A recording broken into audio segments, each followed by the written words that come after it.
తెలుగు శ్రోతలందరికీ నమస్కారం అండి. మన అలనాటి కథలు ఎవర్ గ్రీన్ స్టోరీస్ ఛానల్కి మీ అందరికీ స్వాగతం. లవ్ అట్ ఫస్ట్ సైట్ అనే ధారావాహిక వినేద్దామండి. రచించిన వారు వసుంధర గారు. ఈ ధారావాహిక 2010వ సంవత్సరంలో స్వాతి మంత్లీలో ప్రచురితమైందండి. ఇక ఆలస్యం చేయకుండా మనం కథలోకి వెళ్ళిపోదాం.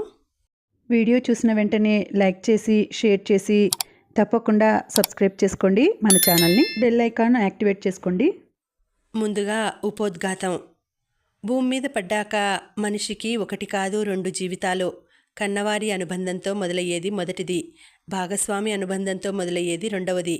కొద్ది క్షణాల్లో అభిషేక్, శిల్ప రెండో జీవితాన్ని ప్రారంభించనున్నారు. అభిషేక్ కలవారి బిడ్డ. తల్లిదండ్రులు అతడికి అన్నింటా పూర్తి స్వేచ్ఛనిచ్చారు. అయినా తన కాళ్ళ మీద తాను నిలబడ్డాడు. పెళ్లికి కన్నవారి మీదే ఆధారపడ్డాడు. పెళ్లికి ముందు అతడు వ్యక్తిగతంగా శిల్పని చూడాలనుకోలేదు, మాట్లాడాలనుకోలేదు.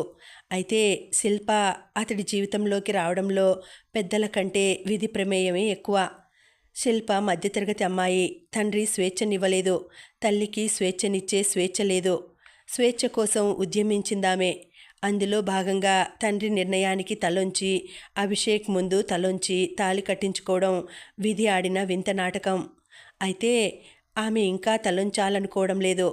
తన ఉద్యమానికి శోభనం రాత్రే తుది మెరుగులు దిద్దాలనుకుంటోంది. శిల్ప ఆలోచనలు తెలియని అభిషేక్ శోభనమంటే అపరిచిత యువతి సాంగత్యమని, ఆ తర్వాత నుంచి ఆ అపరిచిత యువతి తన జీవన సహచరి అవుతుందని మధురోహాల్లో తేలిపోతున్నాడు.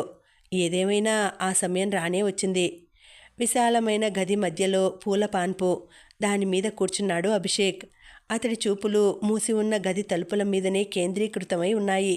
కొద్ది క్షణాల్లో ఆ తలుపులు తెరుచుకుంటాయని, అప్పుడక్కడ శిల్ప అనే మెరుపు మెరుస్తుందని అతడికి తెలుసు. ఆమెను స్మరించగానే మెరుపు స్ఫురించి కళ్ళు రెపరెపలాడాయి అతనికి. చూస్తుండగా తలుపు తెరుచుకుంది. అతడు ఊహించినట్లే మెరుపు మెరిసి శిల్ప అక్కడ ప్రత్యక్షమైంది. కళ్ళు జిగేల్మనగా చప్పున రెప్పలు మూసుకున్నాయి. అయినా చెవులు పనిచేస్తున్నాయి. ముందు అమ్మలక్కల నవ్వులు, ఆ వెనుకనే బయట గొల్లెం పెట్టిన చప్పుడు. మళ్ళీ కళ్ళు తెరిస్తే అవిప్పుడు మెరుపుకి అలవాటు పడ్డాయి. ఆ మెరుపు తీగ శిల్ప ఇంకా గుమ్మం దగ్గరే నిలబడి ఉంది. నల్లని జుట్టు, ఎర్రని పెదాలు, పచ్చని ఒళ్ళు, తెల్లని చీర, అవే అతడికి గోచరించినవి. అభిషేక్ లేచాడు. గుమ్మం దాకా నడిచాడు. తల వంచుకున్న శిల్పని సమీపించి చెయ్యి పట్టుకున్నాడు. శిల్పకి ఒళ్ళు జల్లుమనలేదు. కానీ ఆమెలో ఏదో సంచలనం. పద అన్నాడు అభిషేక్ ఆమె చెయ్యి వదిలి వెనక్కి తిరిగి. ఆమె అతన్ని అనుసరించి నడిచింది. అతడు మంచం దగ్గర ఆగితే తను ఆగింది. అతడు మంచం మీద కూర్చున్నాడు. ఆమెను కూడా పక్కనే కూర్చోమన్నాడు సాదరంగా. శిల్ప కూర్చుంది. కొద్ది క్షణాలు ఇద్దరి మధ్య నిశ్శబ్దం. అభిషేక్ ఆమెనే చూస్తుంటే శిల్ప తలెత్తి గదిలో చుట్టూ చూసింది. చూపుల నుంచి అతన్ని మాత్రం తప్పించి. ఎయిర్ కండిషనర్ నుంచి వస్తున్న మలయమారుతం కానీ, మ్యూజిక్ సిస్టమ్ నుంచి మంద్రస్వరంలో వినిపిస్తున్న లలిత సంగీతం కానీ, గది గోడలను అలంకరించిన శృంగార చిత్రాలు కానీ, మత్తెక్కించే వాసనలు విరజిమ్ముతున్న మల్లెపూల జడ కానీ, ఎదుట పల్లెంలోని మధుర ఫలాలు, మధురాతి మధుర పదార్థాలు కానీ ఆమె పంచేంద్రియాలని ప్రభావితం చేయడం లేదు. ఆమె మనసులో భరించలేనంత టెన్షన్. అభిషేక్ ఊహలు తెలుసామెకి. వాటికి భిన్నమైన తన ఊహలకతడెలా స్పందిస్తాడో తెలియకనే ఆ టెన్షన్. అసలు తన ఊహలు అతడి ముందెలా ఉంచాలా అని కూడా ఆమెలో టెన్షన్. నీ పేరు అన్నాడు అభిషేక్. ఊహించని ఈ ప్రశ్నకి అతన్ని ఆశ్చర్యంగా చూసింది శిల్ప. అదేం ప్రశ్న అన్నట్లు. ఈ గదిలో, ఈ పరిసరాల్లో ఒక్కసారి నీ పాట వినాలనిపించింది. ఎలా అడగాలో తెలియక పేరడిగాను. పేరడిగితే పాట పాడతారా ఎవరైనా అంది శిల్ప అప్రయత్నంగా. కోయిల కుహూమంది. నా అంచనా తప్పలేదు. నువ్వు గొంతు విప్పితే అది పాటే అన్నాడు అభిషేక్. ఆ అభినందనకి శిల్పలో ఏదో తెలియని సంచలనం. అయితే తన దృఢ నిశ్చయాన్ని మార్చుకునే ఉద్దేశంలో లేని ఆమె ధైర్యం కూడగట్టుకుని, పేరడగడం సబబే, మనం అపరిచితులం కదా అంది. అదామె చెప్పనున్న విషయానికి నాంది ప్రస్తావన అని అతడికి తెలియదు. అభిషేక్ తడబడలేదు. అదేమిటి, ఇప్పటికీ నా కలల్లో కొన్ని వందల సార్లు కలుసుకున్నాను నిన్ను. నువ్వు నాకు అపరిచితవు ఎలా ఆగవుతావు అన్నాడు. చాలా బాగా మాట్లాడతాడు అనుకుంది శిల్ప. అయితే తను కఠినంగానే ఉండాలనుకుని, నేను వాస్తవాలనే తప్ప కలల్ని నమ్మను, మీరు నాకు అపరిచితులే అంది. ఆమె అలాగంటుందని ఊహించలేదేమో. అభిషేక్ తడబడ్డాడు. త్వరగానే తమాయించుకుని, అంటే నేను నీకు కలల్లో కనిపించానన్నమాట అన్నాడు నవ్వుతూ. కల్మషం లేని నవ్వది. అందుకే మనోహరంగా ఉంది. అదామెని ఆకర్షించింది. శిల్ప, కంట్రోల్ యువర్ సెల్ఫ్ అని మనసుని హెచ్చరిస్తూ, కలల్ని పట్టించుకోను, గుర్తుంచుకోను, వాటి గురించి ఆలోచించను అందామె. ఆ క్షణంలో అలా చెప్పడం అవసరం అనిపించి. అదేమిటి, జీవితం గురించి నీకేవేవో కలలున్నాయన్నాడు ప్రదీప్ అన్నాడు అభిషేక్. అప్పుడు ప్రదీప్ ప్రసక్తి రావడం ఆమెకి ఇష్టం లేదు. ప్రదీప్ కారణంగానే తని పెళ్లి చేసుకోవాల్సి వచ్చింది. శిల్ప బదులివ్వకపోవడంతో ఐఎమ్ సారీ, ప్రదీప్ అబద్ధం చెప్పాడేమో అన్నాడతను. శిల్పకి అబద్ధాలంటే ఇష్టం ఉండదు. అందుకని నోనో, అతను అబద్ధం చెప్పలేదు, కానీ అవి నిద్రపోతూ కనే కలలు కావు. జీవితం గురించిన ఆశలని కలలు కనడం రివాజు కదా అంది. పోనీ ఆ ఆశలేమిటో నేను తెలుసుకోవచ్చా అడిగాడు అభిషేక్ నెమ్మదిగా. మీకు ప్రదీప్ చెప్పలేదా? నేనవి అపరిచితులకి చెప్పనన్నానని అంది శిల్ప. కానీ మనం అపరిచితులం కామని తేల్చేశానుగా అన్నాడు అభిషేక్. కలల్లో పరిచయం అపరిచితుల్ని పరిచితుల్ని చెయ్యదు అంది శిల్ప సీరియస్గా. కలలంటే నిద్రపోతూ కనేవి కాదు, మన పెళ్లి నిశ్చయం కాగానే కలిగిన ప్రేమలోంచి పుట్టిన ఊహలు. వాటిని కలలనడం రివాజు కదా ఆమెని అనుకరిస్తూ అన్నాడతడు. శిల్పకి నవ్వొచ్చింది. అతడి మాటల్లో ఏదో ఆకర్షణ. కంట్రోల్ యువర్ సెల్ఫ్ శిల్ప అని మళ్ళీ తనను తాను హెచ్చరించుకొని, పెళ్లి నిశ్చయమయ్యాక ఊహ అవసరమా అందామే. ఈరోజు దాకా అవసరమే, మరి అది మన సాంప్రదాయం కదా అన్నాడు అభిషేక్. నేను ఈ రోజు గురించి కాదు అంటున్నది. పెళ్లి నిశ్చయమయ్యాక మనం పరిచితులం కావడానికి మీరే ప్రయత్నము చేయలేదు ఎందుకు అంది శిల్ప. ఆమె గొంతులో రవంత కఠినత్వం ధ్వనిస్తే, అరే, కఠినత్వం కూడా ఇంత మధురంగా ఉంటుందా అనుకుంటూ, నాకు ఆ అవసరం అనిపించలేదు, నీకనిపిస్తే మాత్రం నువ్వే చొరవ చేయాల్సింది అన్నాడు. ఇలాంటి విషయాల్లో ఆడపిల్ల చొరవ చెయ్యదు, చొరవకి సహకరిస్తుంది. అది మన సాంప్రదాయం. అభిషేక్లో సంచలనం.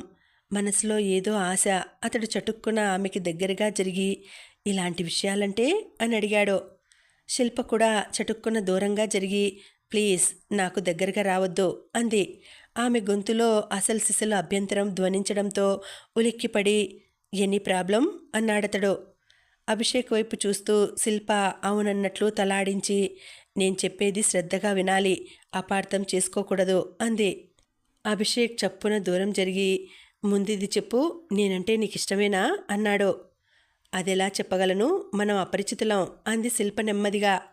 పోనీ ఇంకెవరైనా అంటే ఇష్టమా అన్నాడు అభిషేక్ అనుమానంగా. అది చెప్పడానికి మీరింకా నాకు అపరిచితులే అంది శిల్ప. నేను అపరిచితున్నే కావచ్చు, కానీ నీకు హితుణ్ణి కూడా. ఇంకెవరైనా నీకిష్టమైతే చెప్పు. అతన్ని పూర్తి చేయనీయకుండా, ప్రస్తుతానికి నేనెక్కువగా ఇష్టపడేవాళ్ళు అమ్మ, నాన్న, తమ్ముళ్ళు అంతే అంది శిల్ప అతడి ప్రశ్నకి అర్థం గ్రహించి.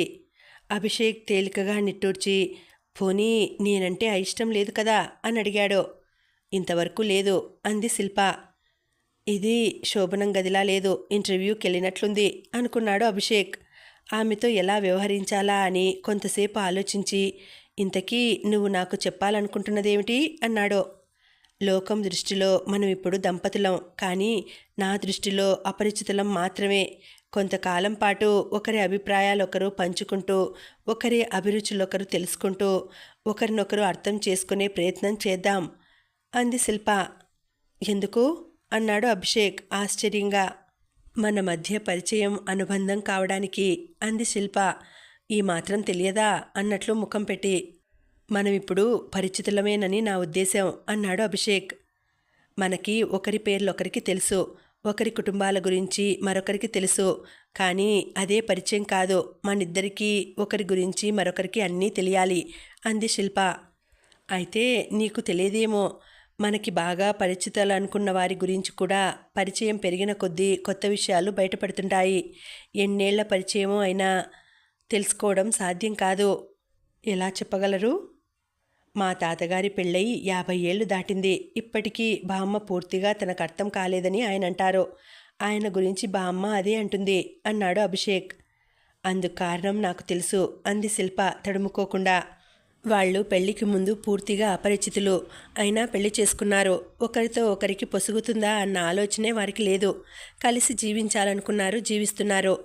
ఒకరికొకరు నచ్చకపోయినా విడిపోవడం అసంభవమని కూడా వారికి తెలుసు.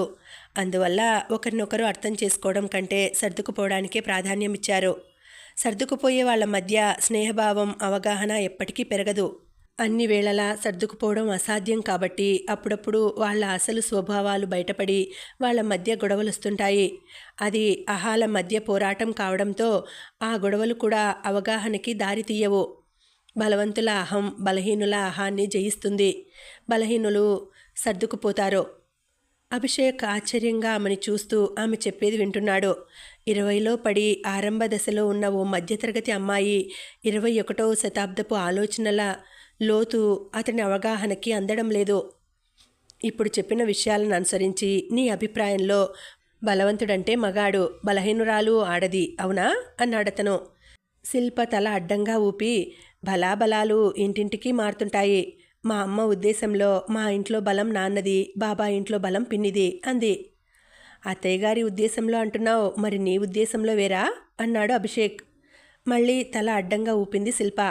నా అనుభవాన్ని బట్టి అమ్మ ఉద్దేశమే రైటు, కానీ పిన్ని ఒప్పుకోదు. తన ఉద్దేశంలో మా ఇంట్లో బలం అమ్మది, తన ఇంట్లో బాబాయిది అంది. అభిషేక్ సాలోచనగా, నువ్వు చాలా తెలివైన దానివి. ఈ తెలివి నీకు అత్తయ్య గారి నుంచే వారసత్వంగా వచ్చి ఉండాలి. మరామె తన సమస్యకి పరిష్కారం కనుక్కోలేకపోయారా? వజ్రాన్నైనా సరే సానబెట్టాలంటారు. కుటుంబాన్ని నడిపే ఆడదానికి తెలివి కంటే ఓర్పు, ఓపిక ముఖ్యం అనుకునే సాంప్రదాయంలో పుట్టి పెరిగింది అమ్మ. ఆమె తెలివి ఓర్పుని సాధించడానికే సరిపోలేదు అంది శిల్ప. పోనీ నీ సాంప్రదాయం అది కాదు కదా, నువ్వైనా మీ అమ్మ సమస్యకి పరిష్కారం కనిపెట్టలేదా ఆసక్తిగా అడిగాడు అభిషేక్. మొక్కై వంగనిది మానై వంగదు అంది శిల్ప వెంటనే. అంటే నీ దగ్గర పరిష్కారం ఉంది, అదేంటో చెప్పు. మొక్క మాను విషయం తర్వాత ఆలోచిద్దాం అన్నాడు అభిషేక్. శిల్ప గొంతు సవరించుకుంది. అతడు వింటున్నాడు. శిల్ప తల్లి సావిత్రికి తన బావంటే ఇష్టం. ఆ బావకి సావిత్రి అంటే ఇష్టం. కానీ 2 కుటుంబాల మధ్య ఏవో గొడవలు. అది కాక ఆ బావకి పెద్దగా చదువు లేదు, సంపాదన లేదు. అందుకని తల్లిదండ్రులు సావిత్రిని కేంద్ర ప్రభుత్వోద్యోగి శేఖర్కిచ్చి పెళ్లి చేశారు. ఆయన తనని వ్యక్తిగా కాక సొత్తుగా చూస్తున్నాడని సావిత్రి వ్యధ. భావం చేసుకుంటే తను వ్యక్తిగా రాణించి ఉండేదని ఆమె నమ్మకం. సావిత్రి బావ డబ్బున్న అమ్మాయిని పెళ్లి చేసుకున్నాడు. ఆ అమ్మాయి తనని భర్తలా కాక బానిసలా చూస్తోందని అతడి గోల. అది ఇన్ఫీరియారిటీ కాంప్లెక్స్ అని ఆ అమ్మాయి సంజాయిషి. సావిత్రిని పెళ్లి చేసుకుంటే ఆమె సహకారంతో గొప్ప బిజినెస్ మ్యాన్ అయ్యేవాణ్ణని బావ వాపోతుంటాడు. అమ్మ, ఆమె బావ ఒకరినొకరు ఇష్టపడ్డప్పుడు పెద్దలు వాళ్ళ భవితవ్యాన్ని వారే నిర్ణయించుకునే అవకాశం ఇవ్వాల్సింది. అలా చేయకపోవడం వల్ల ఆ ఇద్దరికీ జీవితం అసంతృప్తిగా మారి జీవించాలి కాబట్టి జీవిస్తున్నారంతే అంది శిల్ప. ఈసారి తల అడ్డంగా తాటించడం అభిషేక్ వంతైంది. అవకాశం ఒకరిచ్చేది కాదు, ఎవరికి వారు తీసుకోవాలి. నా అభిప్రాయంలో తప్పుడు నిర్ణయం పెద్దలది కాదు, అత్తయ్య గారిది, ఆమె బావది. పెద్దల నిర్ణయానికి కట్టుబడాలనుకున్నారే, అది వాళ్ళ తప్పుడు నిర్ణయం. ఆ నిర్ణయానికి కారణం వినయ విధేయతలని నేననుకోను. తమపై తమకి నమ్మకం లేకనో ఇతర ప్రయోజనాల్ని ఆశించో వారు పెద్దల నిర్ణయాలకి తలొంచి ఉంటారు. ఆ తర్వాత జీవితం అనుకున్నట్లుగా లేకపోతే స్వశక్తితో రాణించలేక ఆ లోపాన్ని పెద్దల నిర్ణయానికి అంటగడతారు. తమపై తమకి నమ్మకమున్నవారు ఇతరుల నిర్ణయాలకి తలొంచరు. తలొంచిన పర్యవసానానికి బాధ్యత తమదేనని ఒప్పుకుంటారు. తన అభిప్రాయాన్ని అతడు ఖండించిన విధానంలో తర్కం ఉందని గ్రహించిన శిల్ప జవాబు కోసం తడుక్కోవలసి వచ్చింది. తలెత్తి చూస్తే మాటల్లోని ఆత్మవిశ్వాసం అతడి ముఖంలోనూ కనిపించింది. ఇక తన మనసులో మాట చెప్పాల్సిన సమయం వచ్చిందనుకొని, మీరన్నది నిజం, అందుకే నేనిప్పుడు తీసుకోబోయే నా నిర్ణయానికి బాధ్యత నాదేనని ఒప్పుకుంటాను అంది శిల్ప.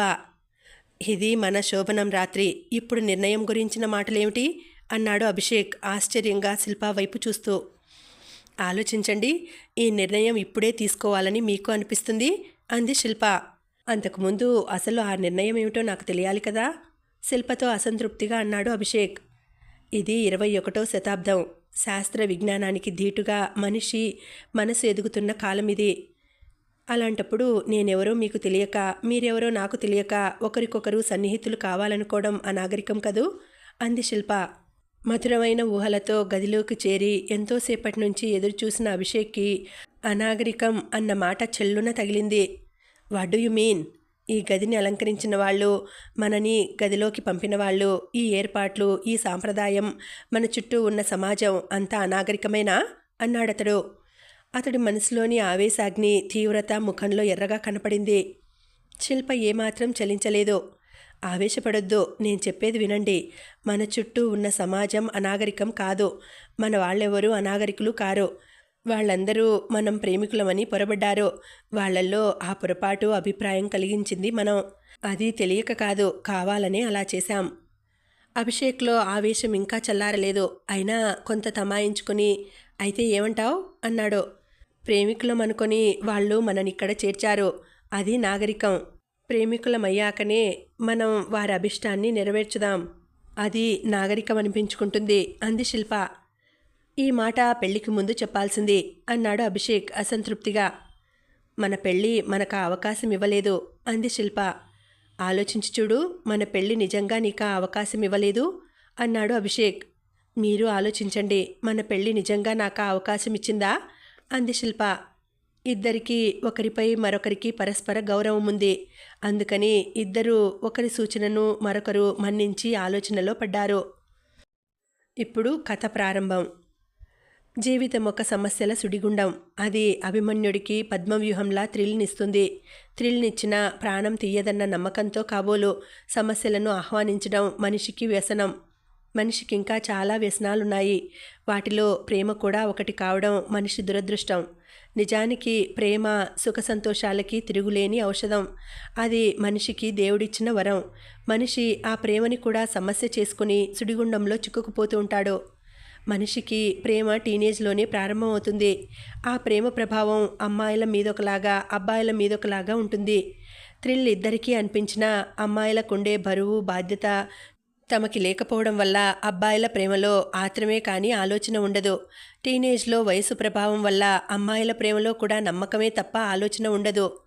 ఇంటర్ ఫైనల్ ఇయర్లో ఫైనల్ సెమిస్టర్లో ఉన్న టీనేజ్ శిల్ప అలాంటి అమ్మాయి కాదు. ఆమె తండ్రి శేఖర్ కేంద్ర ప్రభుత్వోద్యోగి, తల్లి సావిత్రి ఇల్లాలు, పెద్ద తమ్ముడు శ్రీకర్ 10th, చిన్న తమ్ముడు దినకర్ 8 చదువుతున్నారు. శేఖర్ మాట ఆ ఇంట్లో శిలాశాసనం. ఆయన చండశాసనుడు కాదు, కానీ అంతా ఆయనకి భయపడతారు. తను భార్యకి విలువిస్తానని ఆయన నమ్ముతాడు, కానీ పిల్లలు నమ్మరు. ఆ ఇంట్లో తనకి స్వేచ్ఛ ఉందని సావిత్రి అనుకుంటుంది, కానీ పిల్లలు అదీ నమ్మరు. అయినా పిల్లలు తమకు కావాల్సినవి తల్లినే అడగడానికి కారణం తండ్రి అంటే ఉన్న భయం. శేఖర్ మాత్రం తను పిల్లలతో స్నేహంగా ఉంటున్నాననుకుంటాడు. శ్రీకర్కి దినకర్కి ఇంజనీరింగ్లో కోచింగ్ ఇప్పిస్తున్నాడు ఆయన. అది వాళ్ళ భవిష్యత్తుకి మేలు చేస్తుందని స్నేహభావంతో చెప్పాడు. కానీ వాళ్ళు ఆయనంటే ఉన్న భయంతోనే ఆ కోచింగ్ తీసుకుంటున్నారు. ఎప్పుడైనా ప్రోగ్రెస్ సరిగ్గా లేకపోతే ఆయనకి చెప్పడానికి సంకోచిస్తారు. శేఖర్ తనవి ఆధునిక భావాలనుకుంటాడు. కూతుర్ని ఇంటర్ దాకా ఇంగ్లీష్ మీడియంలో చదివించడం ప్రగతి పథం అనుకుంటాడు. అయితే ఈ ఆధునిక వాతావరణంలో ఈడొచ్చిన ఆడపిల్లని ఇంటర్కి మించి చదివించడం ఆమె భవిష్యత్తుకి మంచిది కాదని కూడా అనుకుంటాడు. ఆ విషయం ఆమెకి చెప్పి ఆమెకి స్నేహితుడిలా ప్రవర్తించాననుకుంటాడు. ఆమెకి తన అభిప్రాయం చెప్పే అవకాశం ఇవ్వాలని కూడా ఆయనకి తోచదు. మేజర్ అయ్యేలోగానే ఆమె పెళ్లి చేసేయాలని నిర్ణయించుకుని భార్యకి కూతురికి చెప్పేశాడు ఆయన. చర్చలేం ఆహ్వానించలేదు. ఆ ఇంట్లో ఆయన మాట శిలాశాసనం. శిల్పకి పెళ్లి ప్రయత్నాలు మొదలయ్యాయి. వచ్చిన సంబంధం ఒక్కటి శిల్పకి నచ్చడం లేదు. నచ్చిందా అని శిల్పని అడిగినవారు కానీ అడగాలనుకున్నవారు కానీ లేరు. శిల్ప మనస్తాపం మొదటి సంబంధం నుంచే మొదలైంది. అత్త పిశాచి, మామ రాక్షసుడు. వాళ్ళింట్లో ఇంతవరకు ఒక్కటే రంపం. పెద్ద కోడల్ని రాచి రంపాన పెట్టడానికి దాన్ని ఉపయోగిస్తున్నారు.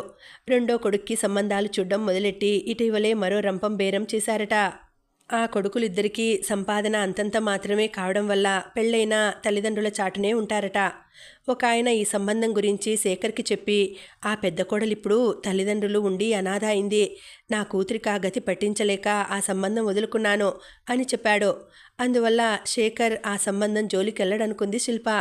కానీ ఆయన, ఆడపిల్లకి జీవితం కంటే పెళ్ళే ముఖ్యం, అయినా మనం ఇప్పుడు మనుషుల మధ్య ఉంటున్నాం కానీ అడవిలో ఉండడం లేదు కదా, వాళ్ళ అమ్మాయిని వేధిస్తుంటే చూస్తూ ఊరుకోవడానికి మనమేమన్నా గాజులు తొడిగించి కూర్చున్నామా అని గాజులు లేని తన చేత్తో గాజుల చేతులున్న తన కూతుర్న ఇంట్లో నెట్టడానికి సన్నాహాలు ప్రారంభించాడు.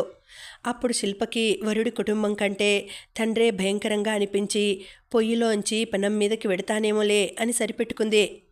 పెళ్లి చూపులకొచ్చిన వరుడు చూడ్డానికి నవమన్మధుడిలా ఉన్నాడు. శిల్పకి మాత్రం అతన్ని చూస్తే మేడిపండు గుర్తుకొచ్చింది. ఎటొచ్చి ఈ పండుకి పొట్టలోపల కాదు, చుట్టూ చీడపురుగులు అనుకుందామే.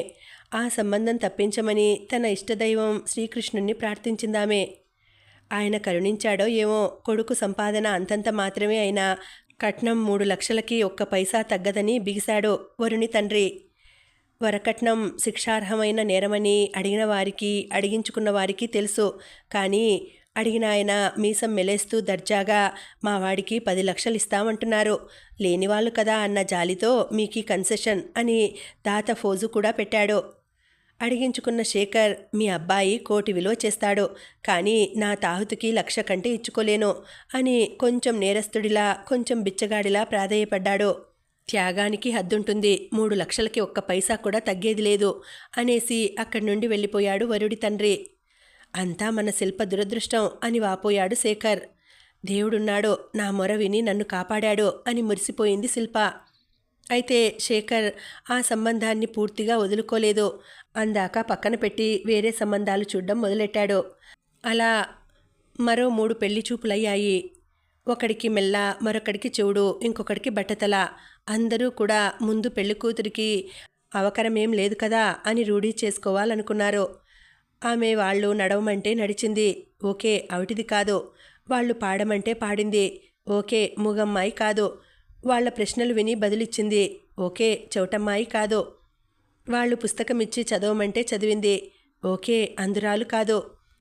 వాళ్ళిలా తనని పరీక్షించడానికి ముందే శిల్ప శ్రీకృష్ణుణ్ణి ప్రార్థించింది ఆ సంబంధాలు తప్పించమని. శ్రీకృష్ణుడు సామాన్యుడా?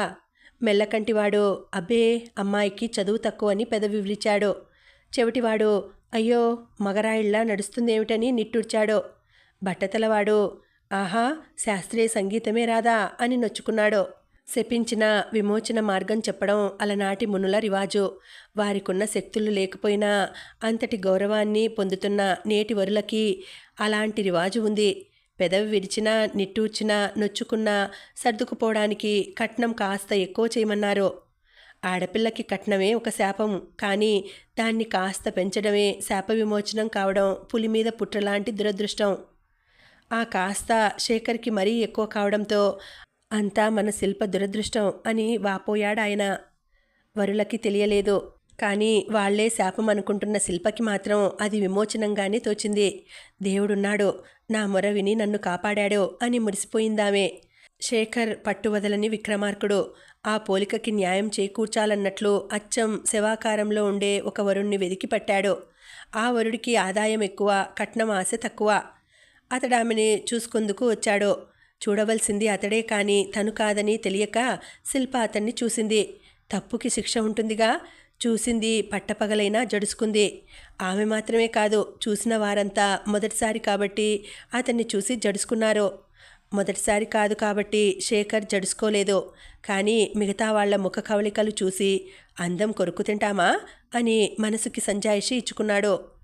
అప్పటికా వరుడు అందమైన శిల్పని కొరుక్కు తినేలా చూస్తున్నాడని గ్రహించి మురిసిపోయాడు కూడా. పిల్ల మాకు నచ్చింది, జాతకాలు నప్పితే తొందరలోనే ముహూర్తం పెట్టుకుందాం అని వెళ్ళిపోయారు పెళ్లివారు. కట్నం వద్దన్నారు, పిల్ల నచ్చిందన్నారు, ముహూర్తం విషయం ప్రస్తావించారు. జాతకాలంటావా, అది లౌక్యం. పెళ్లి చూపుల్లోనే అన్నీ చెప్పడం మగ పెళ్లివారి హోదాకి భంగం. ఏదేమైనా మన శిల్ప అదృష్టవంతురాలు అంటూ శేఖర్ భార్యకి ఆడపిల్ల అదృష్టానికి నిర్వచనం చెప్పాడు. పగలు చూసినందువల్లే కాక తండ్రి అదృష్టానికి ఇచ్చిన నిర్వచనం వినడం వల్ల కూడా ఆ వరుడు ఆ రాత్రి ఆమె కల్లోకొచ్చాడు. శిల్ప మళ్ళీ జడుసుకుంది. ఎలాగో తెల్లవారేదాకా మనసు చిక్కబట్టుకుని మర్నాడు నిద్రలేస్తూనే శుచియై సుస్నాతయై శ్రీకృష్ణుణ్ణి వేడుకుంది ఈ సంబంధం కూడా తప్పించమని. కానీ శిల్ప మనసులో భయం. అడిగిందే మళ్ళీ మళ్ళీ అడిగితే అమ్మ కూడా పెట్టదు. అలాంటిది దేవుడు వరుసగా ఒకే వరాన్ని ఎన్నిసార్లు ఇవ్వగలడు అనుకుంది. అందుకే ఆమె వేడుకునేటప్పుడు దేవుడితో, నేనేం మరీ హోరుగాలిలో దీపముంచి నీకు మొక్కలేదు. ఆ అబ్బాయి తండ్రికి జాతకాల పట్టింపు ఉంది. ఈ ఒక్క క్లూ ఉపయోగించి నన్ను కాపాడు అంది. దేవుడు ఆ క్లూ ఉపయోగించుకున్నాడో. వాళ్ళిద్దరికీ జాతకాలు పొసగలేదు. అయినా మన బంగారం మంచిది కాకపోతే దేవుడు మాత్రం ఎన్నాళ్ళని కాపాడగలడు? శేఖర్కి పట్టుదలొచ్చింది. ఇక వేరే సంబంధాలు చూడనని తల తాకట్టు పెట్టైనా సరే డబ్బు తెచ్చి నవమన్మధుడితో కూతురి పెళ్లి జరిపిస్తానని భార్య దగ్గర భీకర శపథం చేశాడు. భీకరం అంటే ఆయనకు కాదు, శిల్పకి. ఎక్కడ శపథం వచ్చిందో అక్కడే దానికి పరిష్కారము ఉంటుందన్న ఆశతో శిల్ప తల్లికి మొరపెట్టుకుంది. సావిత్రికి కూడా ఈ విషయమై బాధగానే కాక భయంగా కూడా ఉంది. ఇటీవలే ఆమెకి నవమన్మధుడి వదినగారి దగ్గర బంధువులతో పరిచయమైంది. ఆమె ముంబై దాడుల రహస్యాన్ని కసబ్ చెప్పినంత స్పష్టంగా నవమన్మధుడి వదిన పడుతున్న అష్టకష్టాలని తిరుగులేని నిదర్శనాలతో ఏకరువు పెట్టి హడలగొట్టింది. అందుకని కూతురు మొర పెట్టకపోయినా ఈ సంబంధం తప్పించాలనుకుంది సావిత్రి. ఆమె నవమన్మధుడి తల్లిదండ్రుల దౌష్ట్యం, స్వార్థం, క్రూరత్వం వగైరాల వివరాలని భర్త ముందుంచింది. నమ్మకం కుదరకపోతే ఇంకా రూఢీపరచడానికి మరికొన్ని ఆధారాలతో ఇతరులు కొందరు సిద్ధంగా ఉన్నారంది. ఆ విషయం భార్య చెప్పకపోతే తెలియదా శేఖర్కి? కసబ్ గురించి భారత ప్రభుత్వం తమకు అందించిన వివరాలని పాకిస్తాన్ కొట్టిపారేసింది. శేఖర్ కూడా అదే చేసి తల తాకట్టు పెట్టే సన్నాహాల్లో మునిగిపోయాడు. శిల్పకి తప్పలేదు. మరోసారి శ్రీకృష్ణుడి ముందు ఆర్తనాదం చేసింది. ఆర్త్రత్రాణ పరాయణుడు కదా ఆయన. ఏమాత్రం విసుక్కోకుండా హృతిక్ని నియోగించాడు. హృతిక్ విషయం శిల్పకి వెంటనే తెలియలేదు. ఎందుకంటే అతడు ఆమె కంటే ముందు తరుణని కలిశాడు. తరుణ శిల్పకి క్లాస్మేట్. ఇంటర్లో క్లాస్మేట్స్ చాలామందే ఉన్న శిల్పకి ముఖ్యులు తరుణ, తృప్తి ఇద్దరే. ఆ ఇద్దరి పరిస్థితి శిల్ప కంటే మెరుగైనదే. తరుణ అయితే మరీ మెరుగు. తరుణ తండ్రి ఇంజనీరు, తల్లి డాక్టరు, అన్న సైంటిస్టు. అంతా ఆమెకి అడిగినంత డబ్బిస్తారు. బాగా చదువుకోమని, ర్యాంకులు సాధించమని మాట వరుసకు కూడా అనరు. అయినా బాగా చదివి 10th లో 100కి 90 మార్కులు తెచ్చుకుంది తరుణ. ఇంజనీరు కావాలని మంచి కాలేజీలో చేరి ఎంసెట్ కోచింగ్ తీసుకుంటోంది. అన్నీ ఆలోచించి చేస్తుందని, ఆ ఆలోచనల నిండా తెలివేనని పేరు పడింది. కానీ ఉన్నట్లుండి ఆ ఆలోచనల్లో తెలివి స్థానాన్ని హృతిక్ ఆక్రమించాడు. అంతకుముందు తరుణ ఆలోచనల్లో కోచింగ్, సిలబస్సు, క్లాస్మేట్స్, శిల్ప, తృప్తి ఎక్కువగా ఉండేవారు. ఇప్పుడు హృతిక్ అన్నింటినీ అందరినీ తరిమేసి తనే ఆక్రమిస్తున్నాడు. హృతిక్ అసలు పేరది కాదు. అసలు ఆమెకతడి పరిచయం కూడా విచిత్రంగా జరిగింది. ఒకరోజు స్నేహితురాళ్ళు ముగ్గురు సినిమా ప్రోగ్రాం అనుకున్నారు. తరుణ థియేటర్కి వచ్చేసరికి మిగతా ఇద్దరూ ఇంకా రాలేదు. బుకింగ్ కౌంటర్ కూడా ఇంకా తెరవలేదు. అప్పుడు కాలక్షేపానికి పరిసరాల్ని తదేకంగా చూస్తున్న తరుణ తననే చూస్తున్న ఓ అబ్బాయిని గమనించింది. అతడు తనని తదేకంగా చూడ్డానికామె ప్రాధాన్యం ఇవ్వలేదు. అరే, అచ్చం హృతిక్లా ఉన్నాడే అనుకుంది అప్రయత్నంగా. ఆ అబ్బాయి వెరీ స్మార్ట్లా ఉన్నాడు. ఆమె తనని చూడ్డం గమనించాడు. ఆమె కళ్ళు చూసి తనంటే ఇంప్రెస్ అయిందని పసికట్టేశాడు. నేరుగా వచ్చి ఆమెను సమీపించి ఐ లవ్ యూ అన్నాడు నెమ్మదిగా. తెల్లబోయింది తరుణ. వెంటనే ఎవరైనా విన్నారేమోనని చుట్టూ చూసింది. అక్కడున్న కొద్ది మందిలో తమని ఎవరూ పట్టించుకోవడం లేదని గ్రహించి మనసు తేలికపడ్డాక తనెలా స్పందించాలి అని ఆలోచించింది. ఒక అపరిచితుడు అలా అనడం మెచ్చతగింది కాకపోయినా ఎందుకో ఆమెకి నచ్చింది. ఆమె మౌనం ధైర్యాన్నిచ్చిందో ఏమో. I love you, do you love me అన్నాడతడు. నువ్వెవరివో నాకు తెలియదు అందామె చటుక్కున. హృతిక్ కూడా తడుముకోలేదు. తెలిస్తే నువ్వు నన్ను లవ్ చేస్తావా అన్నాడు. వెరీ స్మార్ట్ అనుకుంది తరుణ. అయితే అబ్బాయిలు ఐ లవ్ యూ అంటే అమ్మాయిలు చెప్పు తీయడం మానేసిన రోజులివి. అబ్బాయిలు స్మార్ట్ కాక ఏం చేస్తారు అని కూడా అనుకుంది. తరుణకి అబ్బాయిలంటే భయం లేదు. అందుకని ఆ మాట నువ్వెవరో తెలిసాక చెప్తాను అంది హృతిక్తో. అన్నీ చెప్తా. థియేటర్కి ఎడదామా పార్కుకా అన్నాడు హృతిక్. వెరీ ఫాస్ట్ అనుకుంది తరుణ. కానీ ఆ స్పీడ్ కూడా ఆమెకి నచ్చింది. పార్కుకే వెడదాం, కానీ ఈరోజు కాదు, రేపు అందామే. అమ్మో రేపటిదాకా నేనాగలేను అన్నాడు హృతిక్ బాధగా ముఖం పెట్టి. యాక్టింగ్ అనుకుంది తరుణ. అతడితో అప్పుడే వెళ్ళి మాట్లాడాలనిపించినా ఆలోచించే మనిషి కదా. కొద్ది నిమిషాల్లో స్నేహితురాళ్ళు తృప్తి, శిల్ప వస్తారని స్ఫురించింది. అదే అతడికి చెప్పింది. వాళ్ళకి ఫోన్ చేసి చెప్పేయ్, వేరే ఎంగేజ్మెంట్ ఉందని అన్నాడు హృతిక్. అలా ఎలా చెబుతాను అంటూనే ఆమె సెల్ తీసింది. ఏం చెప్పాలి అనుకుంటూనే నెంబర్లు నొక్కింది. వాళ్ళేమంటున్నది వినకుండానే సారీ నాకు వేరే పనుంది, సినిమాకి రాలేను అని ఫోన్ పెట్టేసింది. తర్వాత మంత్రముగ్ధలా అతడితో పార్కుకి వెళ్ళింది.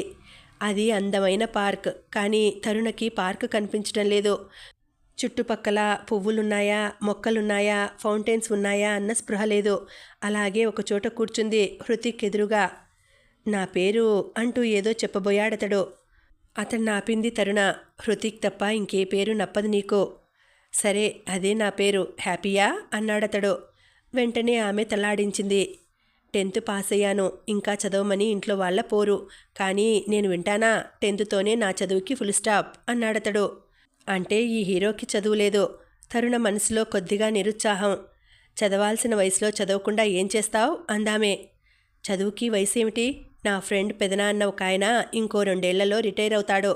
మొన్ననే లా పరీక్షలు రాశాడు అన్నాడు Hrithik. This guy is different అనుకుంది తరుణ. పోనీ వయసు ప్రసక్తి వద్దు, చదవకుండా ఏం చేస్తావు? అయ్యో చదవకుండా చేయటానికి వయసు ప్రసక్తి లేకపోతే ఎలా అన్నాడు హృతిక్. అతడి అంతరార్థం తరుణకి అర్థం కాకపోలేదు. అయినా అమ్మాయి కదా, అర్థం కానట్లే నటించి సరే జస్ట్ ఏం చేస్తావో చెప్పు అంది. బొమ్మలు చూస్తాను. తరుణకి అర్థం కాలేదు. అంటే అంది. ఈ సృష్టి మొత్తం బొమ్మల సమూహం. వాటిని ఎంత చూసినా తనివి తీరదు నాకు. చిన్నప్పటి నుంచి చెట్టు, పుట్ట, ఆకాశం ఇలా ఏం చూసినా ఇంకా ఇంకా చూడాలనిపించేది. అలా చూస్తూ ఉండిపోయేవాణ్ణి. అంది తరుణ అతడు కొనసాగిస్తాడని గ్రహించి. కాస్త పెద్దయ్యాక చుట్టూ ఉన్న మనుషుల్ని బొమ్మల్లా చూసేవాణ్ణి. ఇంకాస్త పెద్దయ్యాక అమ్మాయిల్ని అంటూ ఆగాడు. వెరీ ఫన్నీ అంది తరుణ చటుక్కున. నువ్వే కాదు, మా వాళ్ళు ఫన్నీ అనేవారు. నేనేం చూస్తున్నది తెలియక. నువ్వు చూస్తున్నదే వాళ్ళు చూస్తున్నప్పుడు ఇక తెలియకపోవడం ఏమిటి అంది తరుణ ఆశ్చర్యంగా అతని వైపు చూస్తూ. నేను చూస్తున్నది వాళ్ళకి చూపించాక అరే నువ్వు చూస్తున్నదిదా అని వాళ్లే ఆశ్చర్యపోయేవారు అన్నాడు అతను. అంటే నేను బొమ్మలు చూస్తాను, చూశాక వేస్తాను అన్నాడు హృతిక్. అబ్బా ఆర్టిస్టునని చెప్పడానికి ఇంత డొంక తిరుగుడా అంది తరుణ. నువ్వు చూసిందే నేను చూసి బొమ్మ వేస్తాను. ఆ బొమ్మ చూసేదాకా నువ్వు చూసిందేమిటో నీకు తెలియదు. నేను ఆర్టిస్టునని ఒక్క మాటలో ఎవరు చెప్పినా వినగలవు, కానీ నేను చెప్పేదాకా ఆర్టిస్ట్ అంటే నీకు అర్థం కాదు. యామై రైట్ అన్నాడు హృతిక్. 1కి 2 సార్లు మననం చేసుకున్నాక అతడి మాటల్లో చిత్రకారుడికి నిర్వచనం ఉందని అర్థమై హీఈస్ డీప్ అనుకుంది తరుణ. బొమ్మ వేయాలంటే క్యాన్వాసు, రంగులు, బ్రష్లు కావాలి. వాటికి డబ్బులు కావాలి. ఎవరిస్తారు అడిగిందామే. నా బొమ్మలకి డబ్బులొస్తాయి అన్నాడు హృతిక్. అంటే you are a professional artist అంది తరుణ. చాలామందికి లాగే ఆమెకి చిత్రకారులంటే ఆరాధనా భావముంది. అది కళ్ళల్లో కనబడింది. యు గాట్ ఇట్ నౌ అన్నాడు హృతిక్ గర్వంగా. ఇంకా ఉందండి, కథ కొనసాగుతుంది. మళ్ళీ వచ్చే వీడియోలో తర్వాతి భాగం వినేద్దామండి. అంతవరకు సెలవు. నమస్తే.